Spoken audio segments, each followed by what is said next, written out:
Seguimos con más comunas AM, ya nos pueden escuchar en AM 570, Duplex, como en AM 650 en la Belgrano, o también nos pueden ver en esta nueva modalidad vía stream en el canal de Belgrano en YouTube. Y es muy importante que nos vean en este momento, si tienen la posibilidad, si no igualmente quedará grabado para poder escuchar y ver más tarde, porque tenemos un invitado en el piso. Venimos hablando previo antes de la música. Del tema hablábamos de la feria de turismo, ¿no? Y el presidente de la feria, el presidente de la Federación de Agencias de Viaje también nos comentaba todo el laburo que se hace en este duro momento a nivel turístico. Y acá en Comunas nos planteamos también la necesidad de salir de Buenos Aires, de cruzar la General Paz y de que por más que tengamos este tono de voz, tratar de llegar a todas las casas, todas las radios de este país, a lo largo y a lo ancho, con lo difícil que eso es por las realidades tan distintas y que sientan cierta cercanía. Bueno, Dante Velázquez está con nosotros aquí y es el intendente de La Quiaca, Jujuy. Es importante que nos cuente la realidad de La Quiaca y la importancia de la inserción de un intendente del interior, aquí en la ciudad y para, hacer una república más federal. Dante, mil gracias por venir. ¿Qué tal? Muy buenas tardes, Rodrigo. Un cordial saludo. La verdad que cuando ingresaba y le escribía en un posteo a mi señora, le decía, estoy entrando a la emblemática Radio Belgrano. Y lo digo con mucha énfasis porque tuve la gran oportunidad de tener en la vida un mentor como mi padre, que descansa en paz, muy visionario. Él tenía una dificultad, era ciego, pero era un tipo que se instruía mucho a través de la radio. Uh-huh. Entonces, para él hablar de Radio Belgrano, de Splendid, de Rivadavia, de todas esas emisoras que en la ciudad de La Quiaca tenías que tener una antena para escuchar frecuencias, las diferentes frecuencias que tenían en onda corta, onda larga, claro, etcétera, etcétera, y en determinados horarios. Entonces, cuando entré, fueron volver un poco a mi niñez y tomando lo que vos decías, por ahí muchas veces nosotros, pareciera en la Argentina, profundizamos o tratamos muchas veces de hablar de federalismo, y en tiempos tan críticos como los que vivimos hoy día, terminamos siendo absorbidos por el centralismo. Y cuando yo digo el centralismo, que no solamente lo estamos hablando del centralismo que está cerca del puerto, sucede en cada una de las provincias. Uh-huh. Pareciera que esto va de mano en mano, y estos interiores profundos, como en el caso de La Quiaca, terminan teniendo esa suerte muy esquiva, donde la patria realmente se la defiende, como se la defiende la soberanía de lo que significa tener que marcar o rayar para que sea un Estado presente, para que se pueda mostrar la diversidad en lo que es en el concepto más amplio de lo que significa esto en una zona de frontera que tiene muchas dificultades, pero que nos vemos obligados a tener que profundizar esos mensajes. Y entonces, ¿cómo se profundiza? Esos mensajes se profundiza teniendo o exigiendo o tratando de siempre levantar la mano, pedir un poco más de pido. Y ahí también ese desafío de que nosotros los intendentes somos el kilómetro cero. Imagínense allá 1.700 kilómetros de distancia hasta acá, hasta Buenos Aires, si no nos va a costar. Entonces es muy bueno, y cuando vos hablabas de lo que significa esto de la FIT y demás, me ha tocado en algunas oportunidades poder estar y formar, digamos, parte de algunas estructuras en proyectos de elaboración y demás. Y creo que la Puna, sobre todo la ciudad de La Quiaca, como centro derivador en la materia, es algo que mucho para explorar. Es territorio muy virgen. Y La Quiaca es la posta de la separación, para que se entienda bien históricamente, de lo que significó el virreinato del Río de la Plata y el virreinato del Alto Perú.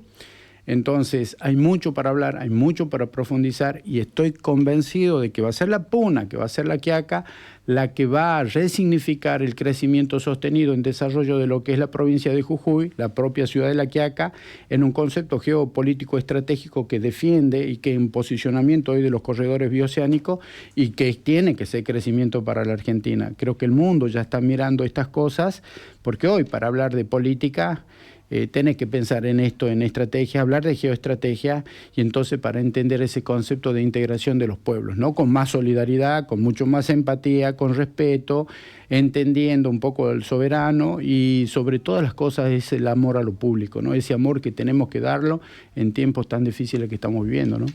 Está bueno, me voy a meter en un ratito con eso. Antes, con el principio que me comentabas, esto del centralismo, ojo que no estoy hablando solamente de la ciudad de Buenos Aires, sino que cada provincia tiene. Hablando una vez con Rodríguez Sá, cuando ya era senador, Sí. me decía, Menem era caudillo de La Rioja, pero llegó a Buenos Aires, lo agarraban dos portenitos, le sacaban la patilla y ya uno más, ¿no? Cuando hablaba de también el federalismo, centralismo, y él me decía, ojo que hay mucha gente que nace en el interior, pero cuando llega a la ciudad de Buenos Aires se vuelve porteño. Pero le maquillan las ideas, ese es el problema, cuando vos empezás hasta a perder la identidad. ¿Cómo puede ser uno pueblerino que le costó tanto poder llegar, y muchas veces yo tristemente lo veo, se ven mimetizados, pareciera, por la ciudad, iluminados por eso lo que te da la ciudad, y hasta cambian la tonalidad y la dejan a un costado? Uh-huh. Entonces esto me parece que... en el caso de Menem, nadie va a discutir que fue un líder, fue un caudillo, hizo su historia, tendrá sus idas, tendrá sus vueltas, pero que también fue un igual, más allá, ¿no?, de Menem, estoy hablando de cuántos presidentes tuvimos en el interior. Pasa, ¿no? Pasa en todo. Y creo que la misma historia, ¿no?, es la que se encarga muchas veces. Y miren, en la época de los 2000, ustedes recordarán, Rodrigo, en la época tan compleja, tan difícil que hemos vivido, en esa triste historia también el interior se encargó de tener que salvar esta historia también tan nefasta de lo que pasaba en los centralismos, ¿no? Uh-huh. Y muchas veces el interior ha sido que tuvo que la gente dejar a sus familias, dejar sus casas, y hay gente que nunca volvió.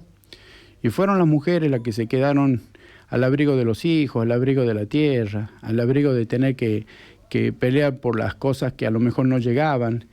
Y bueno, ¿y quiénes han terminado muchas veces potenciados de estas cuestiones de miradas tan esquivas para muchos, pero para pocos con muchos fuertes beneficios? Y han sido lo que usted bien refiere al comienzo, de decir que esos centralismos se repiten, ¿no?, en cada uno de las ciudades. Nos pasan a nosotros también, lo tengo que decir. La ciudad de La Quiaca es una ciudad que tiene 6 comunidades.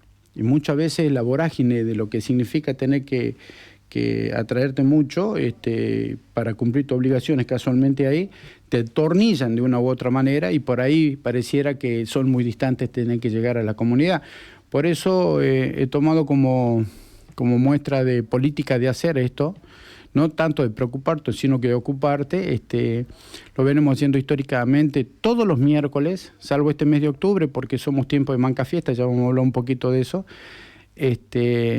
Atiende el intendente de las 7 de la mañana hasta las 23 horas en horario ininterrumpido. Estamos atendiendo para más de 120 audiencias por cada miércoles, en donde es lo que yo digo, el pueblo quiere saber de qué se trata, y es el cara a cara con el intendente, y es empezar a acercarse, y al otro día inmediatamente de nuevo. Yo soy muy de entrar muy temprano, a 6:30 de la mañana, al municipio, y el acompañamiento de la misma comunidad que empezó a entender ese concepto. Y ahí es la práctica esa de no solamente pensar que son para algunos, sino empezar a construir esto que muchas veces nosotros hablamos, nos llenamos la boca diciendo de federalismo, pero que no lo practicamos. Entonces, esa es una práctica que la estamos haciendo en una ciudad que es chica, de 25.000 habitantes, con muchas fuertes dificultades, como todo, muy aislada, porque las precariedades existen, no nos llegan fondos de nada, absolutamente de nada, pero es una ciudad que crece, que innovó algo, que entendió que con sus vecinos construye, los vecinos aportan lo suyo, y el municipio pone también su fuerte esfuerzo, y bueno, ahí también vamos a hablar un poco de infraestructura, de todo lo que estamos haciendo, ¿no? Cuando me hablabas al principio de tu viejo, ¿con el viejo se hablaba de política? Era un animal político, un tipo muy instruido, que él siempre, a la casa donde yo recuerdo haber nacido, la biblioteca estaba a menos de 40 metros. Era una casa que alquilaba. Claro. Una pieza. Y a 120 metros está la casa paterna, materna. Y yo recuerdo de ese hombre de haberme instruido y haberme dicho de que que tratara de que todos los días aprendiera un poco más y leyera por sobre. Era muy renegón porque me obligaba a que tuviera que leer cuantos libros existiera. Y él decía porque cuando él pierde la vista, ya tenía 13 años, con una cuestión muy desgraciada, él no podía seguir estudiando, tenían que salir de La Quiaca para irse a Humahuaca, entonces mi abuela, que era cocinera, no le podía ayudar, entonces mi padre eligió tener que irse a la mina del Aguilar a trabajar, y ya con esa edad, y veía muy bien con un ojo, y el otro tenía ya los problemas de una catarata congénita que después terminó con un problema más serio con la extirpación del ojo. Pero, y cuando estaba echando, porque él quería dejar la leña hecha ahí donde trabajaba en un hotel para poder ir a jugar y tener un partido de fútbol que tenía el otro día y avanzar con eso, el viento y demás, las inclemencias del tiempo en esa zona, a Choy una astilla se le clavó en el ojo sano, y entonces él pierde ahí la vista. Y entonces él decía en ese mensaje, la vida me ha dado la posibilidad de haber podido leer, y tenía un amigo que él siempre cuenta, que también descansa en paz, que es Cacho Ibáñez, que le leía todo. Entonces, imagínense a mí con... la cuestión era, todos los días yo tenía que hacerle una lectura de 1 hora. Y hay veces que yo sentía el ronquido, entonces yo me saltaba 2, 3 páginas y me decía, claro, no me estás, te ha pasado, me estás volvé caminando para atrás, ya te la perdiste. Y esa exigencia. Y algún día me dije, algún día cuando vos seas muy grande te vas a dar cuenta por qué yo lo que te estoy diciendo te estoy exigiendo, porque ese tiempo que hoy lo estás perdiendo no lo vas a recuperar nunca más. Y esa es la realidad, ese tiempo no lo puedo volver a recuperar nunca más. ¿Sabes por qué te digo, Dante, esto? Porque me interesa hablar de lo que es la partidocracia en otras provincias, ¿no? Sí. Porque uno acá dice, bueno, estamos todo el tiempo, y que Cristina, que no, ahora Macri, no, Milei, no, los nombres propios, no hay cultura política. Y en las provincias hay muchos partidos que son provinciales, justamente. Y en tu caso, ¿no? Puntualmente, ¿vos a qué partido? No, yo soy peronista. Bárbaro. En la provincia de Jujuy no gana el peronismo, está enquistado últimamente, está de Morales y ahora el actual gobernador, que no gana el peronismo. Sin embargo, el vecino vota al vecino. El vecino vota gestión. Distinto de lo que pasa en el conurbano acá, que tenemos que se vota por identidad partidaria más que por apellido. Algunos casos, ¿no? Tenemos un Descalzo, un Musi, pero se vota por partido, no se vota por apellido por lo general. ¿Cómo se vive esto en Jujuy? Y en lo particular, a ver, yo he nacido en una cuna radical. Mis padres eran radicales. Yo esquivo todas estas situaciones también por una cuestión de muy chico, soy muy rebelde y demás. Entendí ese concepto que creo que se tiene que profundizar, que uno no se puede desarrollar solo si no se desarrolla en el colectivo. Ese es el mensaje más claro. Ese es el militante y demás. Y lo que está sucediendo en Jujuy es que los partidos tradicionales, siempre lo he manifestado, y esta no va a ser la excepción, han ido perdiendo esas oportunidades que el soberano, el pueblo, se erigía y en darle ese mandato, ¿no? Llámese radicalismo o peronismo en la provincia de Jujuy. Aparecieron partidos chicos, provinciales y demás, como el Movimiento Popular Jujeño en su momento. Y yo siempre en este último tiempo he sido muy crítico.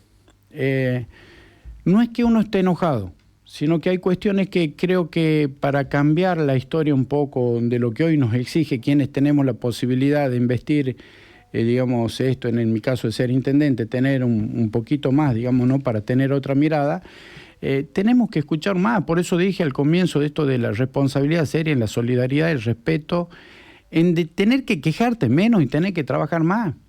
La gente te está pidiendo realidad, te está exigiendo esto. Y creo que los partidos más tradicionales se han enquistado y pareciera que siempre son los de lo mismo. Y entonces yo me encargué de comunicar eso. No voy a participar en esas estructuras vetustas y demás. Entendí, y a lo mejor estoy equivocado, que lo primero que tiene que priorizarse es la gobernabilidad y es la gobernanza de los pueblos. Imagínense, tan lejos allá, como usted lo decía, yo de origen fuerte, con principios y convicciones del peronismo. Tenemos un partido que gobierna en la provincia que es radical. Sí. Y a nivel nacional, lo que tenemos, la suerte que nos toca. Pero pudimos entender también muchos peronistas, y fue mi caso que en las anteriores elecciones que pasaron, nosotros sí estuvimos acompañando, digamos, a lo que es Jujuy Crece. Pero que se entienda bien, ¿por qué? Porque fuimos capaces de entender o comprender de que había una alternativa de empezar que esto que se dice muchas veces, tener que estar desde adentro tratando de conseguir mejoras para lo tuyo, porque esto de que se ha enfrentado inútilmente, poniéndole en riesgo lo que significa a la sociedad en su conjunto, no tener beneficios, es la ley, la provincia de Jujuy es la única provincia que no tiene ley de coparticipación. Es decir, también entender, y ahí hemos hablado muy bien, se entendió, el gobernador lo entendió, me dijo, yo necesito una herramienta política, nosotros podemos tener muchas diferencias, las diferencias las construimos en la mesa, yo defiendo lo mío y cuando yo tenga que decir lo que pienso me va a escuchar, porque no nos conocemos de hoy, nos conocemos de todo un tiempo pasado. He sido funcionario nacional a cargo de la estructura del Ministerio de Trabajo de la Nación durante muchos años, casi 10 años. Estuve como intendente entre el 11 y el 15, pero eso no me obliga a siempre tener que seguir detrás de los que siempre pareciera que tienen que tener. El enquistado, a veces, si le toca al padre, tiene que ser el hijo, y si no, tiene que ser el nieto, y si no, tiene que ser del círculo chico. Y está bien, yo lo que digo, ¿no? Esto como síntesis de lo que estamos hablando.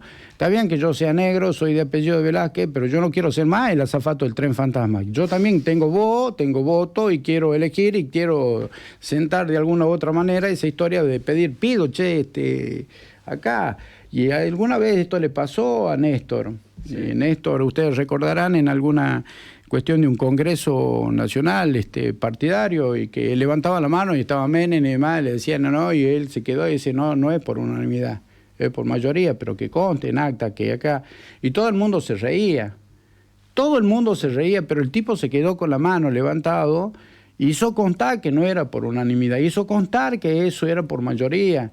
Entonces, estas son las cosas, y a lo mejor capaz que vienen contra mí en mi manera de pensar o de otro, pero yo voy a seguir levantando mi mano de las diferencias, de entender que hay otros procesos de empezar a comprender, lograr escucharlo mejor al pueblo, ¿no? ¿Qué complejidad tiene vivir en una ciudad de frontera? Y es complejo. Imagínense, La Quiaca tiene 320 kilómetros de extensión con Bolivia y tiene 60 kilómetros con Chile. Entonces, es una franja muy, muy seca, muy árida, y de lo que yo decía históricamente, lo que significa, ¿no? ¿Qué es lo que pasó cuando... A ver, y esto tiene que ver con procesos también muy, muy ricos, históricos. Imagínense en esa asamblea del 13, Rivadavia le manda y le dice, tenés a Belgrano 600 soldados y anda a hacer patria y hacer el ejército del norte y tratate de convertir de cómo podemos generar la frenada de los realistas.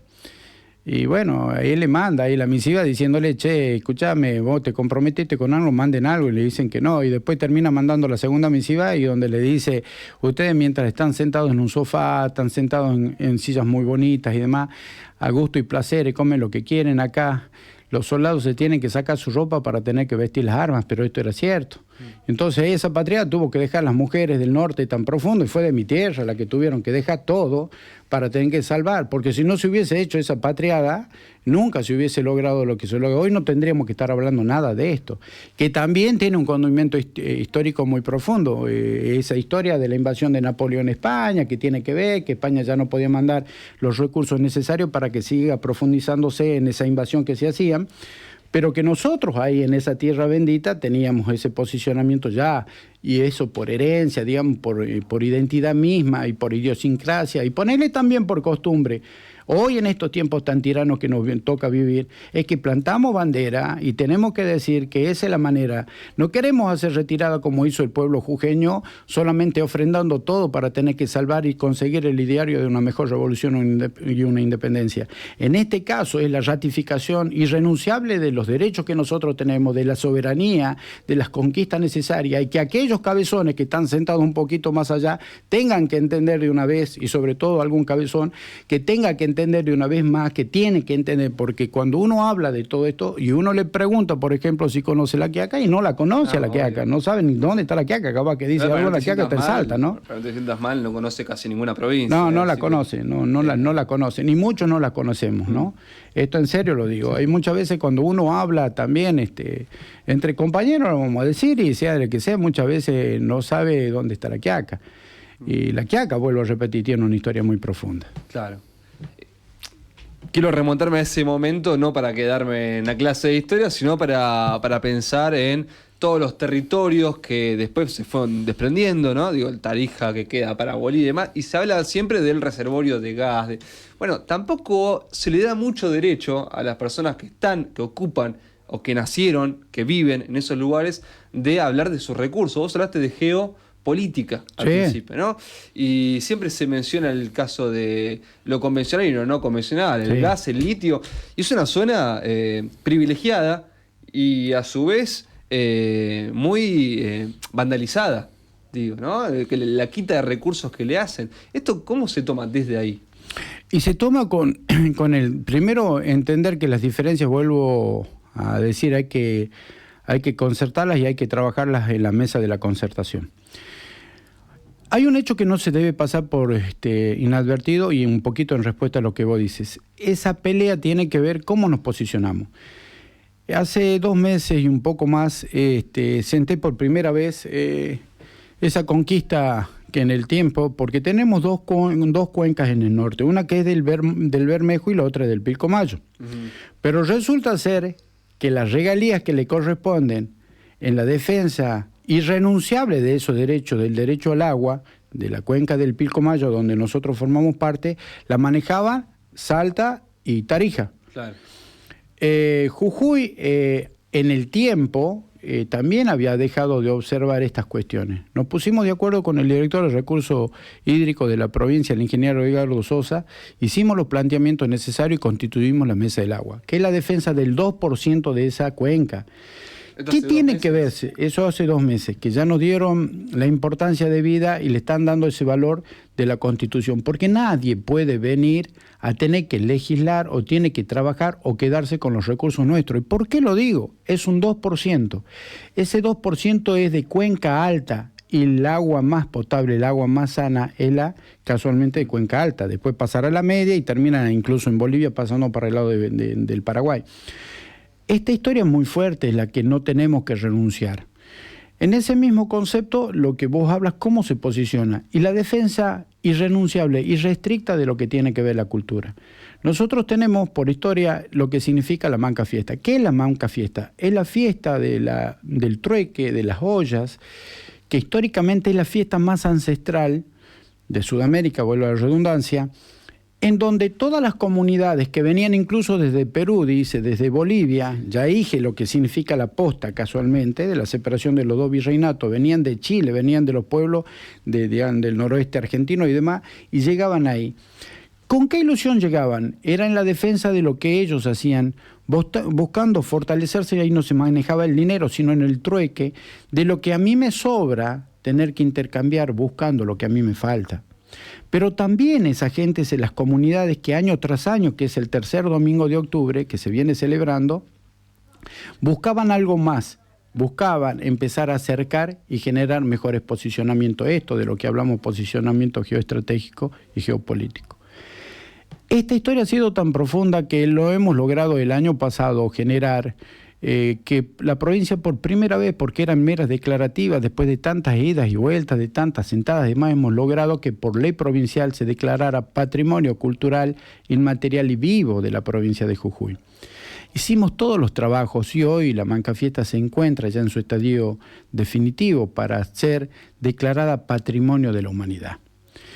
Esta historia se repite, vuelvo a reiterar, es una historia muy fuerte, es una feria muy fuerte, que todavía sigue teniendo esta imagen tan fuerte. Tercer domingo de octubre, que estás invitado, el 18 están invitados todos que puedan visitar, y que te han invitado, lo que tanto hablaron muy bien de la FIT y demás, que esto es buscar. Porque estuve en Tarapacá, en Chile, en Iquique, haciendo una disertación el año pasado sobre las ventajas soberanas que tiene esto de territorios tan vírgenes que no están explotados, donde podés mostrar cultura, donde podés mostrar turismo, donde podés mostrar historia. Y en esa profundidad tan inmensa, los operadores turísticos de Chile, todo estaba la concentración de operadores turísticos ahí. Mostramos las imágenes y demás. Ellos dijeron que habían ya tercera generación y mucho más, hasta quizás una cuarta, que venían todos de otros países y demás, llegaban y pasaban directamente hasta San Pedro de Atacama, pero cuando ellos bajaban por ruta, digamos, por Mamarca, ruta 9, para llegar, doblaban hacia la derecha para llegar hasta Salta. Pero muy poco, solamente un 25-30% de los años de un hombre que ya lleva más de 25 años haciendo esto, decía, nosotros hemos llegado hasta la quebrada de Humahuaca. Entonces, cuando usted muestra estas bondades y usted está diciendo que su posicionamiento, cruzando la frontera, que la cruza caminando, tiene la ruta 28 con Bolivia, tiene la ruta de las iglesias coloniales, tiene el primer cementerio de la Guerra del Chaco, tiene a 3 horas y media, me está diciendo que lo tiene a Uyuni, tiene inmediatamente también Potosí, que Potosí es tan inmenso. La historia de Potosí la deben conocer. La historia de Potosí es 1835, la fundación de lo que significa la Casa de la Moneda. Todo llegaba de España, llegaba hasta el río del puerto, y del puerto pasaba por la Quiaca, donde se hacía el cambio de la hacienda, de lo que significaban los animales, los alimentos y todo, se abastecían casualmente en esta posta, y de ahí terminaba pasando. Después contará la historia que en 1845, la fundación de lo que significa Potosí. Esa historia es muy emblemática, muy rica, y ese es un posicionamiento cultural turístico. El otro tiene que ver lo que usted dijo, y tiene que ver con esto de la defensa irrenunciable de lo que nosotros tenemos, un 85% de luz muy fuerte de nuestro Inti, de nuestro sol, que abraza, abriga.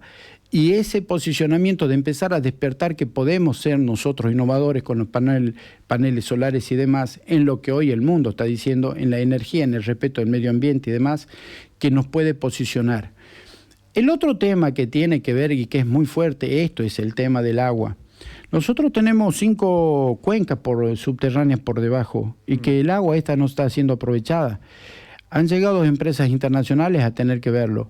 Por eso es que, bien digo, hemos podido ampliar en este plan maestro conjuntamente con la provincia, garantizar 50 años ya de lo que va a ser un mejor abastecimiento para la ciudad de La Quiaca. ¿Qué más nos pasa? Que hoy el tiempo también ha cambiado. Este posicionamiento geopolítico estratégico como zona de frontera tiene ventajas siderales tan importantes como, por ejemplo, cruzando Villazón, yo estoy solamente a 45 minutos, que son 70 minutos desde el corredor central de Bolivia. Ese corredor, porque son 5 las arterias del corredor bioceánico. Sí. Y hay una cuestión que está la perpendicular de La Quiaca, la que viene, la que cruza por ahí. La Quiaca, recordarán, es la única ciudad de la Argentina donde se cruza en pleno centro y termina o comienza la ruta 9 y la ruta 40. Sí. La vieja Panamericana. ¿Por qué iba Fangio? ¿Por qué fue Dempsey? Firpo, fue a pelear con Dempsey. Eso fue en 1928. Cuando lo robaron. Claro, en 1928. El Banco Naciones de 1918, la sucursal de La Quiaca. Y ahí cuando él baja, luego de perder, después que lo robaron la pelea y demás, termina haciendo esas presentaciones ahí, Firpo, en la ciudad de La Quiaca, y duerme en esa casa, en ese banco de Nación, que ayer inauguré yo todo lo que significa 1.350 metros cuadrados, digamos, de lo que significa hormigón armado en una estructura, en una avenida muy importante, con recursos propios. Esa cuestión es muy fuerte, entonces, que tiene que ver con eso, tiene que ver con infraestructura, tiene que ver con la defensa irrenunciable de lo que alguno pretendía quitar los derechos ya que tenemos asignados en materia de universidad. ¿Cómo nosotros podemos soñar de que tengamos mejor universidad, tener mejor extensión universitaria si nos pretenden tener que quitarnos los pocos recursos que ya tenemos? ¿Qué le queda la suerte para don Juancito, don Pedro, un chico de 18, 19 años, doña María, que tiene ese sueño de querer alcanzar, de ser un futuro profesional, cuando no somos capaces de articular? Esos son los grandes desafíos irrenunciables que nosotros tomamos como bandera para empezar a trabajar. En materia sanitaria, obviamente, tenemos mucho para hacer. Estamos trabajando para resolver definitivamente lo que es el aeródromo. El aeródromo, contamos con un aeródromo, funcionaba. Algún desquiciado intendente le dio la baja, ahí estamos trabajando con la ANAC, cumple todo lo que tiene que ser y seguramente va a ser operable para convertir en esta zona de frontera, que es zona comercial, Sí. en estas ambiciones tan profundas que ya el mundo ha decidido, porque entenderán, Brasil decidió conjuntamente con Chile en ese posicionamiento geopolítico y estratégico de firmar un convenio. Brasil no firma convenios multilaterales, firma bilateralidad, entonces hace una cosa con Argentina, otra hace con Bolivia, hace con Paraguay y hace con Chile esto. Ellos tienen una superproducción que pasó del 2022, que era 98 millones, a 2.200 millones de pesos en toneladas, no pesos, en toneladas de producción.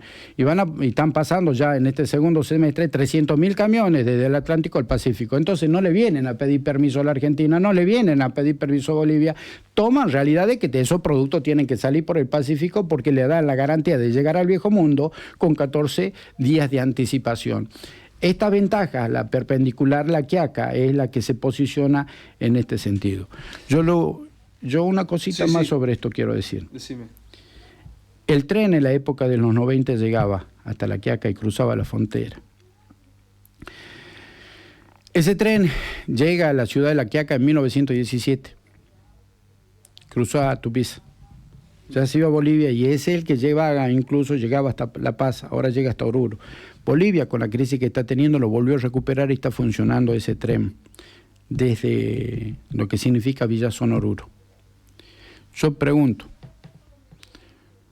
seguramente alguna vez se podrá intentar pensar de que a lo mejor podemos reactivar un tren que sea turístico desde La Quiaca, que pueda ir por Potosí y pueda llegar a Uyuni. Estas cosas son el despertar de empezar a entender que por más que estás lejos del mapa, que pareciera que no tenés oportunidades, empezar a abrir los ojos y seguramente que la puna le va a terminar resolviendo lo que en otrora resolvió en la defensa de lo que significaba para lograr la independencia. Bueno, bastante completo. Pasamos desde la memoria del viejo hablando de política hasta la geopolítica y la centralidad de la Quiaca como perpendicular para un paso nada más que y nada menos que oceánico. Y con la guita que eso puede significar para Argentina en su conjunto, no solamente para la Quiaca. Así que muchísimas gracias por pasar por acá.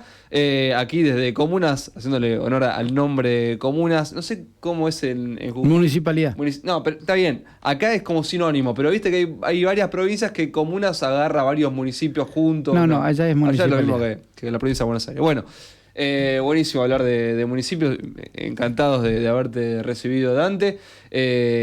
Bueno, espero que lo hayas pasado. No, yo soy el agradecido. La verdad que me sentí más que cómodo poder hablar y poder contar un poquito de nuestra querida rica histórica, toda rica historia de nuestra cultura, invitarlo para nuestra Mancafiesta. Reitero esto, porque la Mancafiesta ya no va a terminar siendo de la Quiaca. Ya termina siendo de los puneños, termina siendo de Jujuy, va a terminar siendo de la Argentina y Dios quiera que logremos esa presea tan importante de lo que significa ser patrimonio de la humanidad y entonces sí va a ser un verdadero patrimonio universal. Así que muchísimas gracias, muchas bendiciones y los esperamos por allá el día 18, 19, que son toda una semana extensa de muchas actividades donde todos los artesanos, todos los artistas y demás llegan hasta ahí. Bueno, toca despedirnos.